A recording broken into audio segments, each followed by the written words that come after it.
शहर के किनारे एक छोटा सा बस्ती इलाका था, जहां एक फटी पुरानी झोपड़ी में रमेश अपने परिवार के साथ रहता था।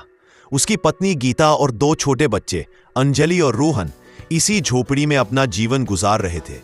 गरीबी उनकी रोजमर्रा की साथी थी, पर फिर भी उनके घर में प्यार था, उम्मीद थी और एक छोटा सा प्रार्थना का कोना था, जहां दीवार पर यीशु मसीह की एक पुरानी तस्वीर टंगी थी। फिर एक दिन जैसे मुसीबतों का पहाड़ ही टूट पड़ा। पहले रमेश की दिहाड़ी वाली नौकरी चली गई, घर में खाने के लिए अनाज तक नहीं बचा था। ऊपर से बरसात का मौसम आ गया और तूफान में उनकी झोपड़ी की छत उड़ने लगी। बच्चों की आंखों में डर था और गीता बेचैनी से रो रही थी। उसी रात रोहन तेज बुखार में तपने लगा। दवा तो दूर, उनके पास बच्चों के लिए दूध तक नहीं था। गीता ने रोते हुए यीशु मसीह की तस्वीर की ओर देखा और बोली, हे प्रभु, अब हमसे सहा नहीं जाता। अगर आप सच में हमारे साथ हैं तो हमारी मदद कीजिए। रात लंबी थी, तूफान और तेज हो रहा था और पूरा परिवार एक दूसरे को थामे बैठा था। तभी अचानक दरवाजे पर दस्तक हुई। रमेश घबराते हुए बाहर निकला। भारी बारिश में एक अनजान व्यक्ति खड़ा था, सफेद कपड़ों में, शांत चेहरे वाला, जैसे चारों ओर अंधेरे में वह खुद रोशनी बनकर खड़ा हो। वह मुस्कुराकर बोला, डरो मत, प्रभु ने तुम्हारी पुकार सुनी है। उस व्यक्ति ने रमेश को खाने का थैला, दवाइयां और एक मजबूत प्लास्टिक की चादर दी, जिसे छत पर डालकर बारिश से बचा जा सके।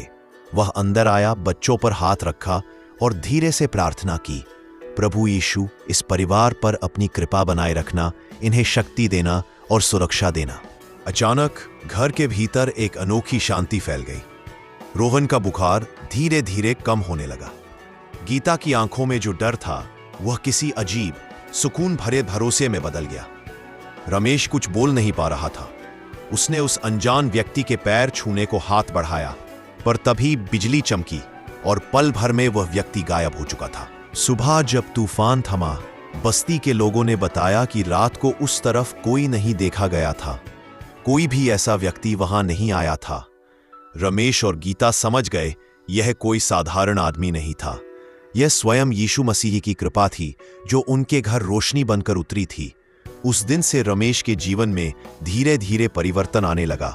उसे फिर से काम मिल गया, बच्चों की पढ़ाई शुरू हो गई और उनकी झोपड़ी में अब डर की जगह विश्वास बस गया।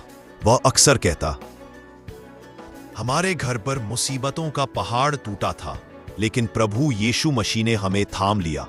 जब सब दरवाजे बंद हो जाते हैं तब वही एक दरवाजा खोलते हैं। और सच में उनकी नन्ही सी झोपड़ी अब उम्मीद और आशीर्वाद का घर बन चुकी थी।